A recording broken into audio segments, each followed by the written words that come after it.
Businessman Opinion. Ya, Mitra Bisnis Ikatan Wajib Pajak Indonesia melaporkan dugaan korupsi proyek aplikasi Cortex kepada KPK. Dugaan korupsi ini berangkat dari tidak berfungsinya berbagai fitur dalam aplikasi Cortex yang nilainya Cortex sendiri lebih dari 1,3 triliun rupiah. Banyak pengusaha memang mengeluhkan aplikasi Cortex ini yang diklaim seringkali blank page, lambat, hingga menyusahkan operasional perusahaan. Nah, apa komentar Anda mengenai dugaan korupsi di proyek Cortex dan penerapan aplikasi perpajakan yang diklaim canggih dan all-in-one ini? Mitra Bisnis, silakan 633-9160, WhatsApp call 0816924924. Saya melihat di semua negara termasuk Indonesia itu ada penguasa dan ada oposisi. Kebetulan penguasa kita dalam satu periode sebelumnya penguasa yang baik pengen meluruskan ini dan itu, tapi oposisi tidak senang. Oposisi artinya pihak-pihak yang burem, koruptor, ya, penguasa masa lalu yang korup dan masih tetap berkorup. Kenapa? Kalau segala sesuatu udah bisa online seperti Singapura, itu kesempatan untuk korupsi udah nggak ada. Jadi mereka akan menjegal habis-habisan. Coba kita ingat-ingat flashback waktu OSS diluncurkan, saya lupa tahun berapa. Itu pas baru diluncurkan, meskipun katanya sudah resmi, tapi tidak bisa login, ngeblank, apa segala macam, error dan segala macam. Ini sama. Jadi artinya yang saya ingin katakan ini belum tentu korupsi, tapi memang ada pihak yang tidak senang dengan segala sesuatu sudah berjalan online karena kesempatan korupsinya hilang. Terima kasih. Ya, ini saya nggak kaget ya. Berita gini aja, apa sih yang kaget? Kita ini sudah parah dah. Penegak hukum, polisi, meres bos prodi ya, 20M. Komplotan polisi bukan satu loh ya, sampai melibatkan ke institusi di Polda, meres orang datang nonton show. Parah nggak tuh? Jadi aduh, korupsi begini mah ada. Kita lihat ya, itu di Cina, DeepSeek itu di launching setara dengan ChatGPT. Itu biayanya cuma 5 juta US dollar. Kita bikin Cortex itu kalau 1,3 T itu sama dengan 80 juta US dollar. Coba bayangin, masih amburadul gitu ya. Butuh duit itu. Nanti oh ya inilah itulah. Jadi sini kita ini nggak ada yang, aduh, kalau kita punya niat baik pingin beresin, malah kita yang jadi gila. Karena the whole system itu udah rusak, kacau lah, ngeri. Isi come, isi go aja, kita isi living aja, nggak usah pusing. Betul Pak. Habis yang elit nggak mikirin, kita masa yang pusing ya. Negeri ini mesti dibubarin katanya ya. Iya loh, susah katanya. Ada berapa pendapat kan, potong generasi lah apa, tapi kayak katanya negeri ini mesti kecil-kecil kayak Singapura tuh, baru gampang ngurusnya. Iya. Republik Indonesia dibubarin aja gitu. Makasih. Menarik ini Cortex. Kemarin itu ya, saya sempat ada apa ya, kayak pengarahan dari petugas petugas pajak ya, atau pemotongan pajak di kantor saya ya, yang mengatakan bahwa nantinya memakai sistem Cortex itu ya semua transaksi yang memakai kita punya nomor pajak NPWP itu ya, itu akan masuk otomatis, datanya tercover gitu ya. Nah, seru banget tuh. Waduh, ribet banget ini pajak sekarang. Sekarang dengar begini, semua itu kan kemarin sudah ribet itu, Cortex semua gini.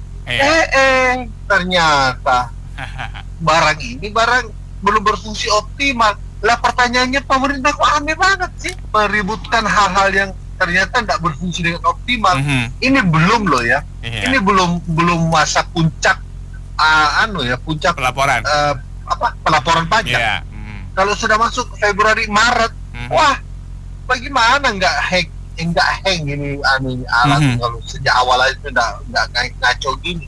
Maksud saya mestinya pemerintah terutama dari DPKU ya, itu sudah harus melihat dulu apa benar ini barang atau tidak barang ini launching gitu loh. Ini sudah dicanangkan launching dan segala macam ribut-ributnya sudah keluar, baru ternyata alatnya nggak berfungsi dengan benar. Masalah dia korupsi atau tidak itu kan saya tidak tahu ya, itu boleh aja ya. Cuman paling tidak pemerintah harusnya lebih bijak. Ini mesti dicek dulu, dites dulu benar nggak ini. Ternyata kalau nggak benar kan merepotkan banget ini. Kita harus melaporkan pajak kita, ternyata tidak bisa masuk. Wah, nanti kita dibilang nggak ngelaporin pajak, diperiksa lagi. Kelebihan pajak apaan? Wah, itu mau dibilang boleh restitusi, enak aja begitu kita restitusi. Mana ini buktinya nih? Wah, diselidik lagi macam-macam. Wah, gunting kacau lah. Iya. Saya pikir ya memang pemerintah harus mereview ulang lah ini kacauan. Saya kira, dan mudah-mudahan kalau ada yang terlibat korupsi ya memang harus ditindak. Negara ini kan tak beres-beres sejak dulu kena korupsi. Saya kira gitu dah ya. Baik. Terima kasih. Menurut saya topik ini berat ya di awal tahun, apalagi pemerintahan Pak Prabowo juga banyak memotong anggaran untuk menggenjot pertumbuhan ekonomi, jadi kontradiktif solusinya.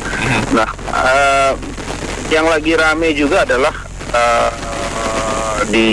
ditangkapnya kasus IKTP sekian tahun yang lalu ya, kalau nggak salah 2012 itu nilai proyeknya hampir 6 triliun. Dibandingkan dengan Kementerian Keuangan yang mengontrol keuangan negara, menurut saya kalau kerugian atau dikorup 1,3 ini sangat membodohi rakyat lah ya. Jadi saya khawatir itu 130 triliun gitu ya. Jadi mungkin nolnya dikurangi 2 gitu ya, seperti penjelasan pada waktu kita membahas angka kerugian 200 sekian triliun gitu ya. Awalnya kekayaan pejabat pajak itu 5 miliar lalu menjadi 50 dan ternyata luar biasa besar. Jadi angka 0 ini penting buat kasus korupsi ya, termasuk juga dompet kita. Jadi menurut saya Ikatan Akuntansi itu jangan percaya dengan angka 1,3 triliun karena saya khawatir dua angka nolnya itu dihilangkan ya. Jadi ya kebayang lah bahwa di Kementerian Dalam Negeri itu hampir 6 triliun. Masa iya yang urusan negara terkait pendapatan negara utama gitu ya hanya 1,3 triliun. Nggak waras kayaknya nih warga kita ya. Saya setuju lah untuk dibubarkan dulu, di riset dulu otak-otak pejabatnya, lalu kita mulai dengan hal yang baru. Better seperti itulah daripada makin rusak dan makin rusak. Terima kasih.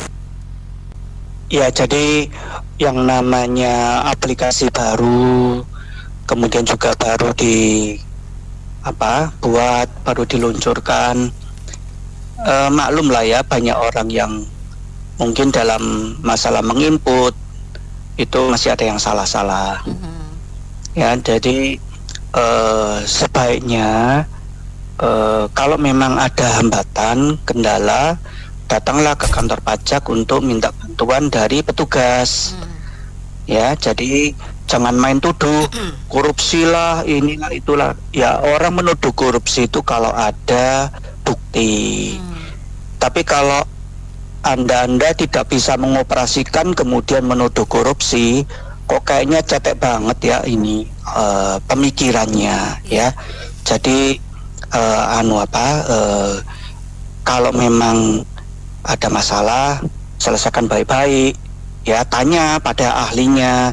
Ya, memang ada kesalahan juga dari kantor pajak, mungkin harus ada sosialisasi. Kemudian saya nggak tahu nih apakah ada YouTube yang dipakai untuk membimbing para wajib pajak bagaimana mengoperasikan Cortex ini, sistemnya ya.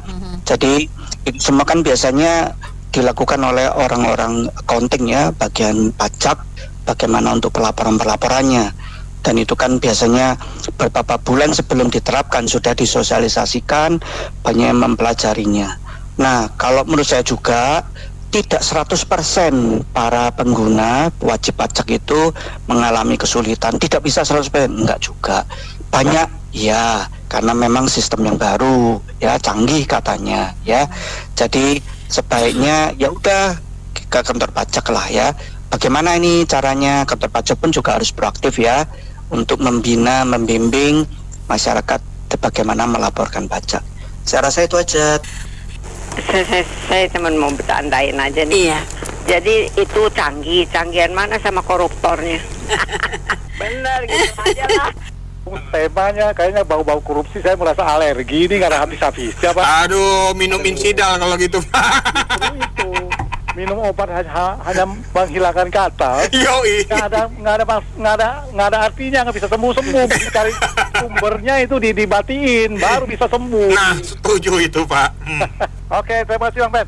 Ajak Tony Benny jalan-jalan ke Pulau Lombok. Cakep. Pegawai pajak jangan bikin wajib pajak pusing dan mabok. Orang mau kasih duit.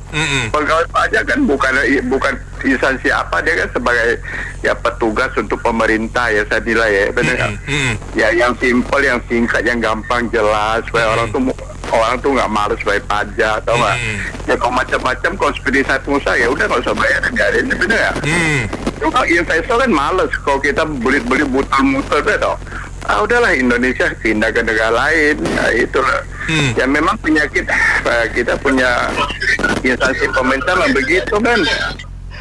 Iya, saya mau tanya itu nama Cortex siapa yang bikin ya? Namanya saya juga nggak tahu Pak. Itu tahu nggak singkatannya dari apa? Core-nya itu dari corruption. Corruption e-tax ya. Corruption electronic tax itu singkatannya. Dari namanya aja udah ketahuan corruption e-tax. So, mau diapain? Masuk itu Pak Yosef. Ngomongin Cortex mah kagak ada habisnya ya. Ampun. Saya setuju sama siapa yang kemarinnya pagi-pagi itu ada bapak-bapak ya, yang dia bilang orang pajak aja nggak bisa, air aja kabur. Itu bener banget emang. Ya gitu ya. Bener Pak. Jadi yang dia bilang orang jualan juga sulit, ya bener. Kita mau jualan aja namanya e-faktur nggak bisa upload. Katanya sistemnya udah canggih, malah nggak bisa, malah di bawah canggih malah ini mas. Iya, yang bilang kita restitusi percuma, saya juga setuju Pak. Setuju banget. Dan setuju 100 juta harus bayar 300 juta. Itu tadi Pak ya, dia ngomong itu. Setuju banget tuh saya tuh. Ya intinya kalau dibilang pajak kita tuh benar-benar gimana ya solusinya ya buat yang lebih bagus lagi buat Indonesia ya. Kalau pajaknya begini-begini terus gitu. Ya yang ada pengusaha aja sih Pak, wajib pajak aja yang disulitin. Ya mudah-mudahan sih ada ya instansi pemerintah terkait yang dengerin Pak, terutama Menkyu. Ya mungkin itu aja Pak. Oke. Dulu tahun 90-an ya, sebelum tahun 2000. Saya masih ingat zaman Mari Muhammad itu, Menteri Keuangan. Mbak Wazir masih Dirjen Pajak. Itu saya mau bikin sistem pajak. Kemudian saya ditikung sama lawan saya. Dana pajak itu dibikin untuk dialokasikan untuk Bangdes, pembangunan desa. Jadi dibatalkan sistem IT-nya. Waduh, orang pajak itu mah nggak tahu deh. Kalau ada setan aja takut kali sama orang pajak. Jadi kalau kita bicara pajak, nggak ada teknologi yang baru di situ. Pembukuan nggak ada yang berubah. Bertahun-tahun tuh pembukuan nggak ada. Cuman hanya mindahin filenya aja, tabelnya ke sana kemari. Nggak ada yang baru. Itu satu. Yang kedua, teknologi itu, teknologi database makin maju itu makin murah, bukan makin mahal. Dulu IKTP itu saya konsepnya dulu tahun 89, 88. Jadi saya kenal tuh yang di penjara itu yang dulu masih untalantung si Setia Novanto. Nggak tahu apa. Zaman saya konsep itu IKTP saya ajukan masih 150 miliar. Habis itu orang di Dagri nanya saya gimana? Ya teknologi makin maju harusnya turun jadi 100 miliar. Bahkan lama-lama jadi 50 miliar. Tapi realisasinya mereka bikin 6,5 triliun. Karena perampok semua negara ini. Bajingan semua. Jadi kalau pajak itu harganya naik kan bingung kita. Orang nggak ada yang canggih di pajak itu. Nggak ada yang canggih. Kalaupun kita bilang database-nya katakan SAP atau Oracle segala macam bla bla, itu untuk pemerintah bisa dikasih harga khusus dan itu nggak semahal itu. Ngapain pakai harga sampai triliun-triliun? Pakai itu aja, Google aja pakai database di cloud. Lebih murah malahan. Teknologi itu makin naik, makin murah malahan. Bisa dibilang nol. Dulu orang pakai fax, nggak ada gunanya pakai fax. Orang bisa pakai WA, udah nol sekarang. Nggak ada gunanya pakai fax. Tapi memang perampok semua di negara ini. Itu aja mau saya bilang. Makasih. Kalau saya mau menambahkan sedikit dari masukan sebelumnya dari Pak Rudi, emang betul seperti itu adanya. Saya mau tambahkan sedikit bahwa seharusnya pemerintah ini kan berpikir dari regulasinya aja pun kita mempertanyakan ya Pak Anto. Hukum undang-undang dari perpajakan itu kan sebetulnya kalau masyarakat bangsa kita sendiri yang pribumi itu kan disebutnya kontribusi bahasa Indonesianya. Perpajakan itu kan dinilai dari pendapatan ekspor impor yang seharusnya diperhitungkan.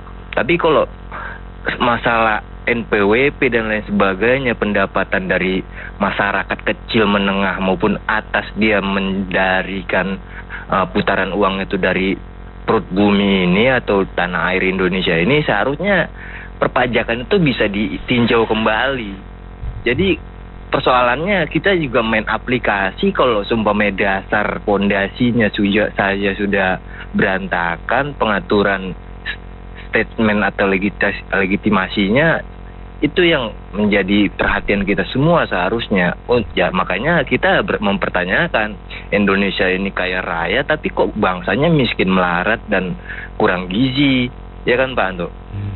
Seperti sekolah, kesehatan dan lain sebagainya, pendidikan itu aja kita mundur jauh ke terbelakang.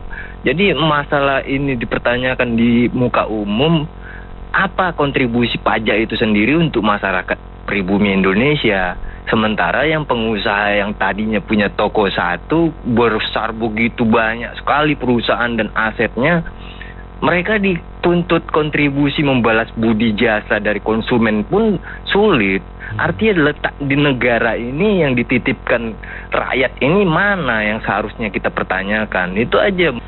Sebab saya tahu tukang pajak, wah ya istilah bahasa godot bocong tipu semua kan, bener gak? Ya pasti ya, soal sebelah saya kan orang pajak.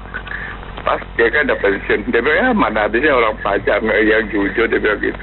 Ya gitu lah bangsa kita, ya gak? Mau dibilang apa? Mesti tukang pajak ya. Umpama saya sebagai wajib pajak, ya kasih yang efisiennya, praktis, gampang, cepat, tepat. Jadi kita kan rajin bayar pajak kan. Kalau macam-macam, umpama saya pengusaha ya boro-boro gue nggak bayar pajak, biarin, ya benar nggak? Itu kan pajak buat pembangunan negara kita, ya nggak? Supaya bangsa kita maju, hasil dari pajak itu dari korupsi, macam-macam. Saya dengar di Indonesia banyak orang oleh pajak katanya. Boro-boro kali kamu sama tukang pajak, biarin. Ya gitu pejabat. Kita punya pejabat pajak, dia punya apa? Model begitu ya nggak? Ya bangsa kita mau diapain ya nggak? Ya sampai kiamat juga bisa gitu. Pasti ada tukang-tukang congki semua ya nggak? Saya komentar gara-gara tadi tergelitik Pak Rudi ya. Wah ini yang enak kalau Pak Rudi mampu menceritakan pengalaman bahwa yang terjadi di negara ini kan berarti it shows that the fact is there, betul nggak Mas Anto? Bahwa dia memang terlibat langsung. Kalau berbau pengadaan mah ya Mas Anto ya, teman-teman yang main itu barang 1.000 tuh harus jadi 5.000 atau 7.000, Mas Santo. Jadi kalau nggak tuh nggak bisa. Ya itulah ini contoh gitu loh. Ya cukup menarik jadi statement bukan statement ya. Tadi opini dari pendengar. Jadi negara kita ini udah krisis semuanya gitu loh. Bahwa sampai begini aja kalau dihitung ya Mas Santo, 1,3 triliun itu 81 juta dolar loh.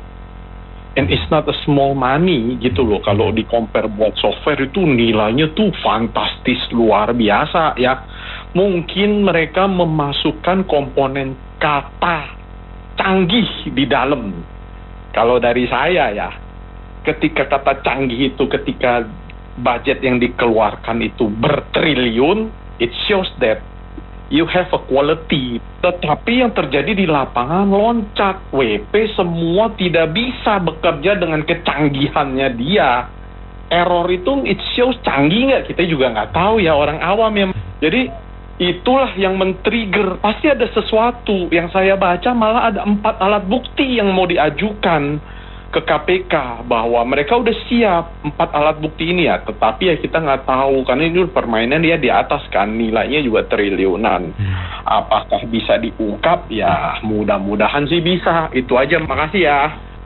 Gini ya, Cortex ini sebenarnya sudah digagas oleh anak-anak digital di bawah kepemimpinan Pak Luhut sebelum menjadi Den ya. Tahun 2021. Jadi kalau kesannya tergesa-gesa, sebenarnya tidak. Yang tergesa-gesa itu adalah DJP-nya. Kenapa? Karena DJP tidak menerapkan Cortex ini secara step by step. Artinya seharusnya kan ada enrayen terlebih dahulu, ada masa transisi terlebih dahulu.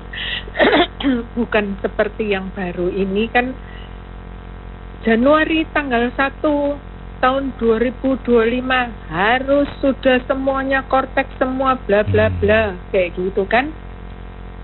Nah, dia nggak mikir bahwa kalau yang namanya program apapun itu harus disempurnakan itu pasti. Jadi sebenarnya saya tuh setuju dengan Asosiasi Ikatan Perpajakan ya, untuk mendukung mendesak KPK untuk memeriksa dugaan korupsi. Saya yakin ini ada permainan dan ini sungguh memalukan, padahal kalau KPU itu IT-nya yang lalu digagas oleh dalam negeri universitas apa gitu loh, Bandung kalau nggak salah ya, saya lupa. Terus begitu nggak sempurna, diam semuanya gitu ya. Tapi sebenarnya program itu di mana-mana harus memang sambil jalan sambil disempurnakan. Jadi kita nggak usah menghujat sebenarnya kayak gitu. Tapi yang salah di pajak adalah padahal yang masang atau pemborongnya itu antara LG, PricewaterhouseCoopers, sama satunya saya lupa ya, yang Australia itu apa gitu ya. Jadi sebenarnya kan perusahaan canggih-canggih kan. Nah, LG loh, PricewaterhouseCoopers loh. PricewaterhouseCoopers itu auditor yang terkenal di dunia loh. Jadi kan aneh kalau sampai hasilnya seperti ini. Tapi apapun juga itu kan juga digitalisasi dan juga program. Seharusnya kan dari tahun 2024 itu dicoba trial and error kepada misalnya Jakarta dulu, Jakarta Selatan dulu, atau Jakarta Utara dulu, kayak gitu kan, supaya tahu trial and error-nya itu apa, kayak gitu sambil disempurnakan. Tapi DJP ini kan enggak, langsung gebiar kayak gitu seluruh Indonesia di hari yang sama 1 Januari tahun 2025. Dan merasa itu sudah pasti beresnya, padahal kebesaran daripada gigabyte-nya aja juga nggak cukup. Itu kan nggak masuk akal. Kenapa? Ya lucu dong.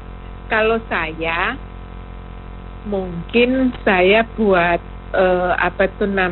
program, terus ternyata di luar dugaan kok pengikutnya banyak gitu ya. Saya harus memperluas kapasitas, itu maklum ya, karena kan kacangan gitu ya. Tapi kalau ini negara kan nggak masuk akal gitu loh. Jadi saya nggak ngerti ini sebenarnya sengaja atau apa.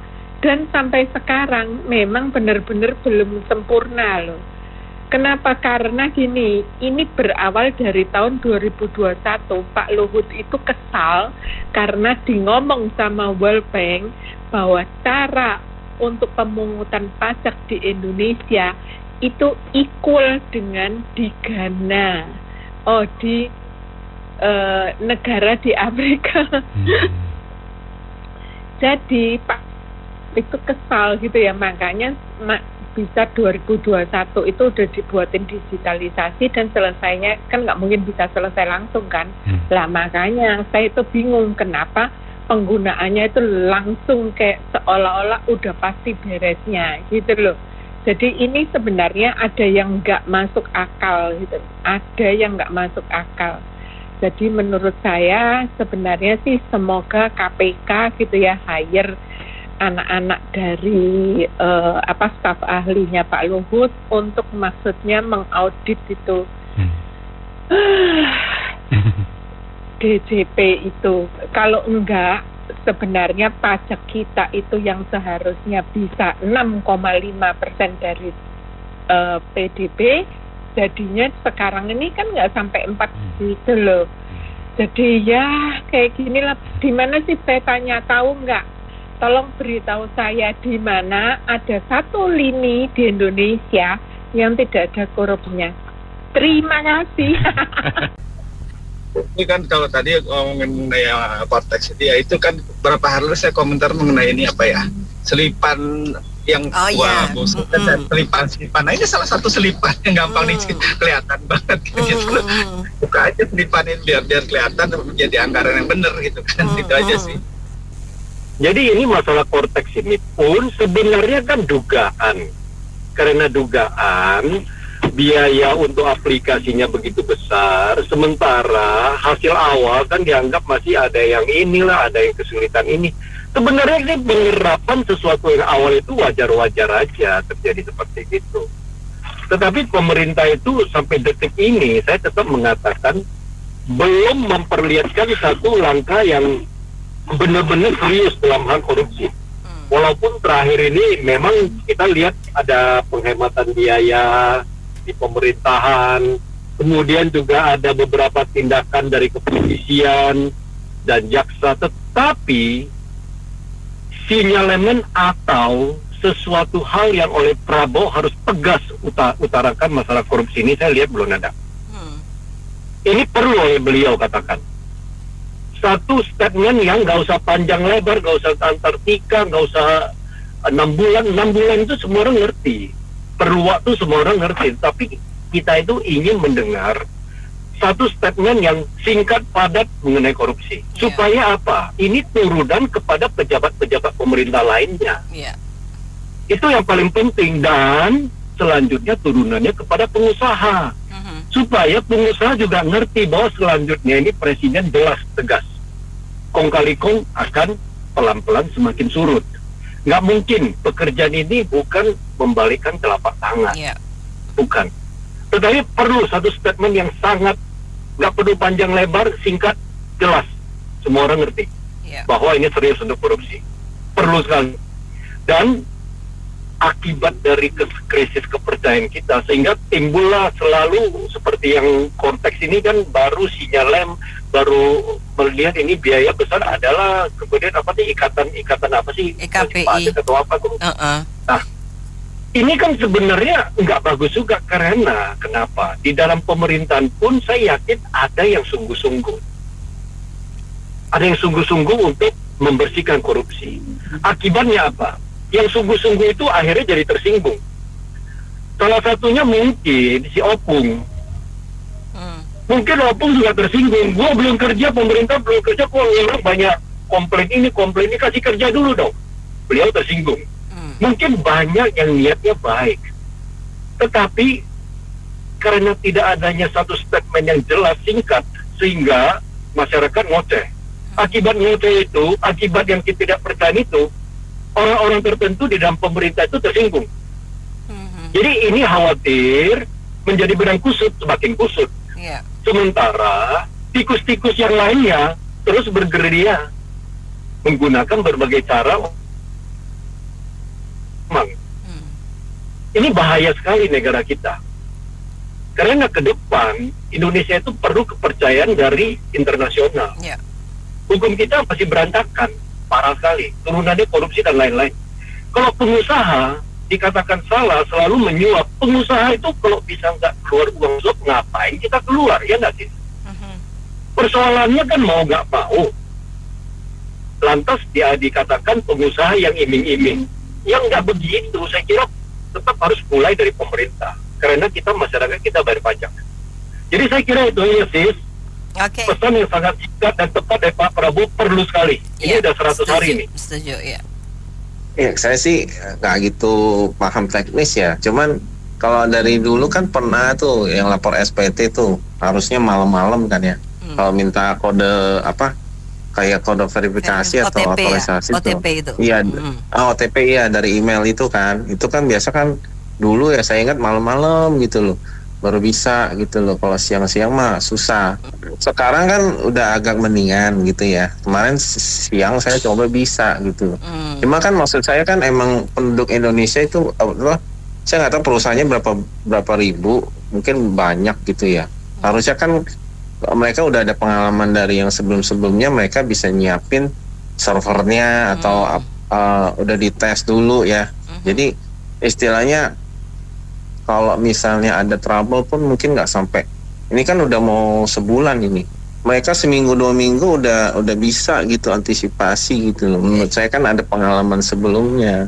Udah itu ya menurut saya kalau misalnya kalau ada kelemahan harusnya di antisipasi gitu loh. Jangan, saya takutnya kalau bisa aja benar-benar ada korupsi, kayak harusnya servernya ada berapa banyak, ya dikorupsi jadi kurang gitu loh. Nah, kenapa harus terjadi terus-menerus? Saya juga bingung nih. Kenapa begitu gitu loh. Setiap kali ada yang baru gitu, ntar butuh waktu lama gitu. Sementara kita kalau misalnya udah lewat bulan atau gimana, laporannya kan ribet lagi ya. Kita harus koreksi atau apa gitu kan, nggak gampang. Kalau kelebihan bayar itu juga udah anggap aja kasus restitusi pajak tadi malah jadi bayarnya lebih banyak, lebih bayar. Nggak mungkin balik. Kalau misal benar juga, ini ada yang kasus di YouTuber itu masuk ke pengadilan juga kan soal itu. Jadi menurut saya sih, kalau belum siap atau gimana, atau ada korupsi gimana lah, jangan terulang terus gitu. Kita kayak bosen dengarnya. Emang bener gitu sih. Kan. Ngomongin konteks ya, ini benar seperti yang disampaikan oleh pendengar yang tadi itu. Ini benar-benar menyusahkan wajib pajak ini. You bisa bayangin, saya punya staff sampai harus bawa ke rumah, kerjakan malam hari baru bisa upload itu. Itu benar-benar menyusahkan. Sementara kita wajib pajak dikejar terus dengan ya tadi disampaikan, wajib pajak wajib untung, ketika rugi nggak pernah mau tahu tuh negara bagaimana itu. Dan kita kasih pajaknya dikemplang. Nah ini KPK harus turun tangan ini. Mudah-mudahan lewat Pas FM ini didengar ini supaya diusut. Ini nggak masuk akal. Sampai ada orang IT saya bilang ini mah abal-abal ini, bilang bikin program Cortex seperti ini sampai ratusan miliar ya, konon yang apa triliunan itu. Triliun. Ada itu. bilang 1,3, ada yang bilang 2,17 pengadaannya. Oke. Aduh, bikin malu dah, bikin malu. Iya. Oke. Thank you. Kalau menurut saya sih memang sih pasti ada permainan dan seperti itu ya. Itu udah ya kita sama tahu lah. Yang penting gini lah, pokoknya dari pihak penegak hukumnya istilahnya harus bisa melihat yang mana ada penyelewengan, mana enggak ya. Karena sebagaimana juga ini kan menyangkut sama uang negara. Uang negara itu kan dari uang rakyat ya. Itu jangan sampai disalahgunakan gitu. Kita sudah bayar pajak, disalahgunakan sama pejabat atau orang-orang tertentu ya kan, untuk ngambil keuntungan sendiri. Padahal kita istilahnya sudah taat, sudah untuk bayar pajak apa ya kan. Terus kita bisa diselewengkan. Nah itu kan kadang satu sisi kan ya, ironi juga ya sebenarnya gitu ya bagi saya sendiri gitu loh. Harusnya kan misalnya dengan adanya Kortek ini kan lebih diperlancar ya. Karena itu istilahnya bisa lebih mudah pakai fiturnya seperti ini ya. Jangan sampai itu kita yang dipersulit lagi, ngapain gitu loh. Mendingan nggak usah pakai Kortek kan, istilah manual aja seperti biasa itu. Dan sia-sia juga uang yang yang dihabiskan juga kan, harusnya kan bisa untuk yang lain gitu loh, untuk subsidi apa ya kan, yang misalnya membutuhkan gitu loh. Menurut saya seperti itu ya. Jadi yang tolong dari penegak hukum betul diperhatikan dan dicek benar gitu loh. Itu aja. Jadi ini cerita pengalaman pribadi Kak Nena. Saya itu pernah sekali waktu masuk sudah lama banget ya, 2008 waktu itu. Itu ya kan kita kan katanya kan harus mengisi data secara jujur gitu kan. Nah kita isi yang benar. Kebetulan waktu itu saya dengan konsultan pajak saya ini lebih bayar Pak. Oke, lebih bayar, terus apa yang dilakukan? Restitusi. Waduh Kak Nena, kita diinvestigasi kayak benar-benar data kita nggak dipercaya. Jadi padahal kita sudah keluarkan semua data, keluarkan semua bukti, masih aja yang dipercaya. Nah saya sampai dengan waktu itu dengan petugas pajaknya saya bilang, kita udah ngisi data secara benar, masih nggak dipercaya. Restitusi yang menjadi hak sebetulnya kan itu karena kelebihan ya. Waktu itu kalau nggak salah dari ini Kak Nena, sistem progresif, pajak progresif yang lama itu kan 5, terus 10, 15, 25 sama 30 waktu itu. Nah, kan terus akhirnya 5 jadi 15 dengan yang PTKP-nya kan naik dulu, kalau nggak salah dulu udah 50 jadi 60 juta kalau nggak salah. Kan ada selisih waktu itu, kena ringnya, lapisan tarif pajaknya itu bergeser gitu ceritanya. Nah terus kan restitusi itu kan haknya wajib pajak sebetulnya. Nah itu kita ngurus restitusi susahnya minta ampun. Saya bilang, wong ini haknya wajib pajak aja dipersulit kayak gini. Kita kalau lapor jujur salah, nggak lapor atau tambah salah ya. Kita nggak tambah salah dan kurang kita ya kayak ditagih debt collector gitu ya, kayak ditagih hutang gitu. Sementara lebih aja kita malah diperiksa macam-macam gitu kan. Nah sampai akhirnya tahun-tahun selanjutnya kalau misalnya ada lebih-lebih seperti itu, karena pengalaman saya dari tahun 2008 itu, konsultan pajak saya bilang, udah Pak buat aja penghasilan tambahan untuk supaya nol gitu kan, tidak ada kelebihan bayar. Padahal ini kan sebenarnya satu yang salah gitu kan. Malah kita memanipulasi data yang sebenarnya gitu loh. Nah terus saya sampai kebetulan saya kan bekerja di 3 tempat gitu kan, sebagai konsultan gitu kan. Nah tiga-tiganya itu kan pasti juga sudah memotong pajak, sudah mereka juga karena instansi mereka juga akan melaporkan juga. Saya saja tinggal saya lapor gitu kan sebagai wajib pajak pribadi. Ya sama aja gitu loh. Jadi terus belum lagi perubahan yang ya ada undang-undang HPP, terus habis itu kemarin ada penerapan pajak yang TER itu ya, tarif efektif rata-rata, belum lagi ditambah seperti ini, sehingga kita sendiri mau melaksanakan kewajiban kita aja susah gitu loh. Lah nanti pada saat 31 Maret tuh ya pasti lotnya akan gede nih, karena semua pasti wah nggak mau telat, nggak mau ini, karena kalau telat ya kena sanksi, kena denda administratif dan lain sebagainya. Nah akhirnya kita maju kena mundur kena Kak Nena. Jadi ya sebaiknya ya harus diperbaiki secara total kalau memang belum siap. Jadi kalau toh daripada menyulitkan dan juga malah menimbulkan ketidakpercayaan wajib pajak sih, sebetulnya ya sudah kembali dulu ke sistem yang lama sambil yang terbaru ini yang katanya yang paling canggih itu diperbaiki. Benar-benar siap dulu baru di launching, atau istilahnya kalau sudah terlanjur di launching per 1 Januari kemarin ya relaunching lah gitu. Tapi jangan menyulitkan wajib pajak. Kira-kira gitu. Wajib pajak kan udah mau bayar pajak, kadang dibikin susah yang bayangin. Jadi kalau dibilang orang nggak mau belajar, nggak mau apa, sistemnya udah pernah dilihat belum? Saya sendiri pelaku di pajak, saya banyak bantu orang-orang. Itu, even orang pajaknya sendiri aja nggak paham, Mer. Saya kasih tahu loh.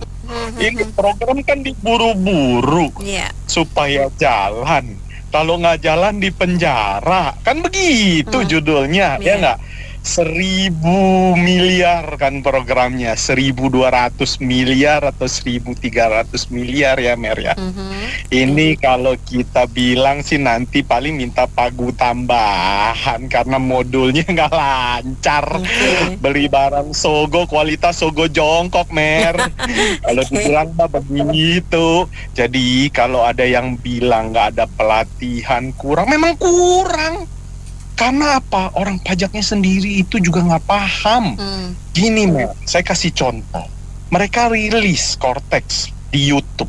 Apa yang terjadi? Rupanya programnya ada adjustment. Jadi yang belajar Cortex itu di November dan Desember, itu ada pergeseran di Januari. Lucu ini barang. Jadi WP satu dia bikin susah. Yang kedua, ya sistemnya itu masih banyak masalah. Jadi nggak hanya bicara nggak ngerti WP-nya ngapa, WP paham, WP tuh punya SDM yang jago-jago komer, ya nggak? Saya kasih tahu beberapa company yang saya settle itu SDM-nya jago-jago, tetapi dibikin pusing luar biasa. Dan cilakanya kita minta bantu ke KPP, KPP-nya pun juga ikut pusing. Loh. Jadi siapa yang mau disalahin, Mer? Siapa yang mau disalahin sekarang? WP-nya kah? Nggak bisa, WP nggak bisa disalahin yang penyedia. Makanya kenapa ini yang ngelaporin siapa, Mer? Ikatan Wajib Pajak. IKPI konsultan pajak saja sudah komplain, mereka yang paling ahli, ya nggak? Pun nggak bisa men-settle. Itu kurang apa dari IKPI mereka itu. Jadi buat saya kalau ada indikasi korupsi ya memang begitulah. Karena WP dikasih modul yang error lah, apalah. Mer, barang 1.300 miliar itu wajar nggak salah? Wajar. Tetapi kalau tingkat errornya sampai tahap luar biasa, satu Indonesia Raya masalahnya yang problemnya, bukan 1-2 WP, betul nggak? Berarti problem ini bermasalah. Bukan WP-nya yang kurang training, kurang pelatihan. Dari saya sih itu. Makasih. Ya, mitra bisnis kita cukupkan sampai di sini. Opini komentar Anda kami tampung dalam Businessman Opinion. Terima kasih yang sudah bergabung. Mary Agustin.